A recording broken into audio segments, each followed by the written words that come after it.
Your Corgi may have been waiting years for one simple thing, and every day, without realizing it, you may have been doing the exact opposite. It does not bark to blame you. It does not run away. It only steps back a little. At first, almost no one notices. The tail still wags when you come home. Those round eyes still look up at you. Those short legs still follow you from room to room. But sometimes, your Corgi hides under the table. Sometimes, it turns its head when you lean in for a hug. Sometimes, it stands by the door like it wants to tell you something, then quietly walks away. You think it is tired. You think it is being moody. You think another toy, a better treat, or one more walk will make everything right. But what it is missing is not in the food bowl. It is not in a new toy. What it is missing is the feeling of being understood. Every morning, the house wakes up to the rhythm of human life. A door opens. Footsteps move quickly. A short command cuts through the room. The leash taps softly against the hook. Your Corgi gets up at once. It is always trying to guess what will happen next. Will there be a walk today? Is that hand coming down to pet it, hold it, or pull it from a hiding place? Is that voice offering a choice or giving an order? To you, these are tiny moments. To your dog, they are the whole world. One afternoon, the house becomes louder than usual. Voices overlap. Something falls to the floor. Your Corgi startles and runs into the narrow space behind a chair. You bend down right away. You call it out, but it does not move.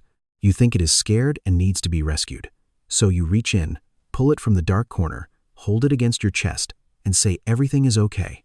But its small body goes stiff. Its ears press back. Its eyes turn away. It does not fight you. It simply endures the moment. That is when things begin to change.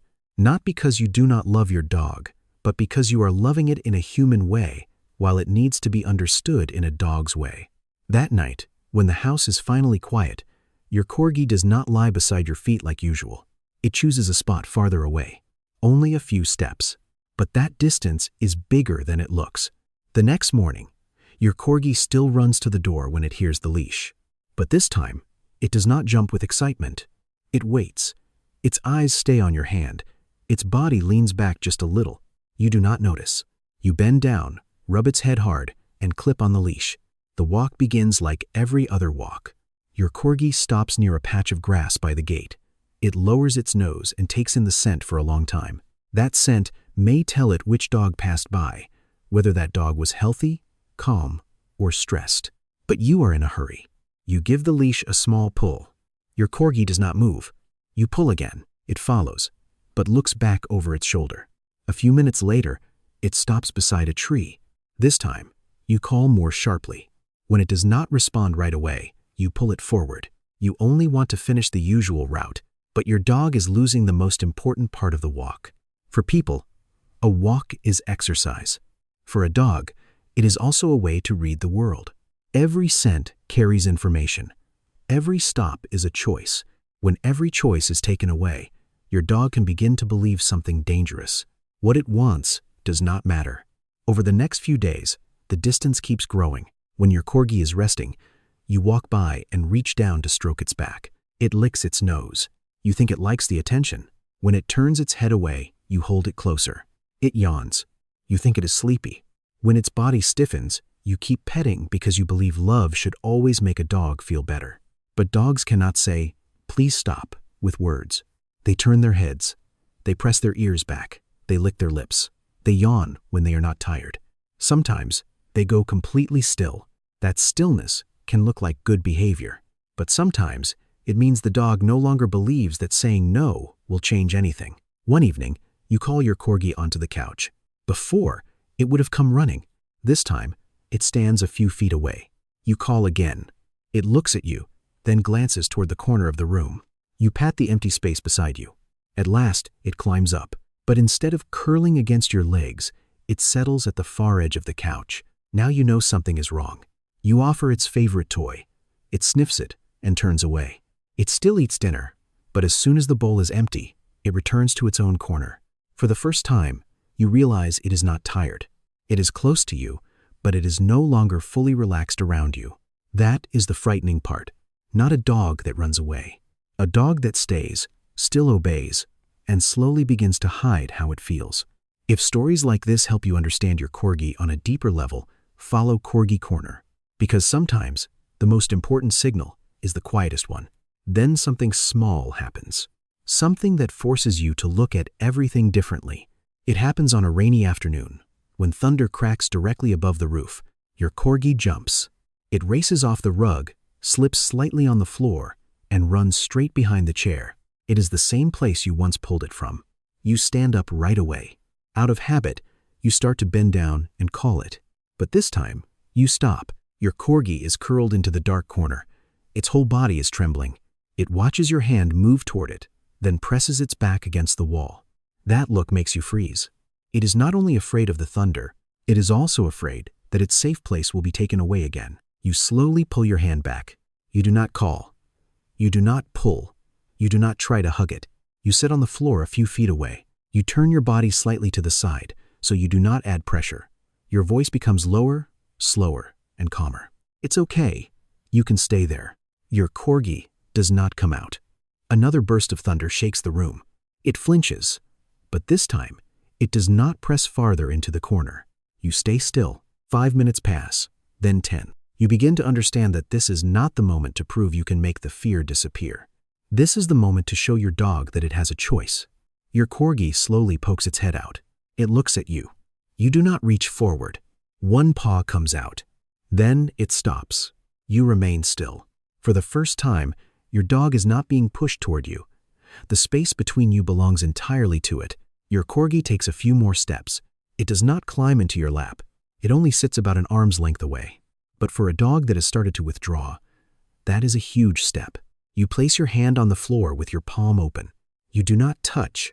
You do not call. Your Corgi lowers its nose and sniffs. Then it turns away. For one moment, you think you failed. A few seconds later, it turns back and gently rests one shoulder against your knee. It is only a small touch.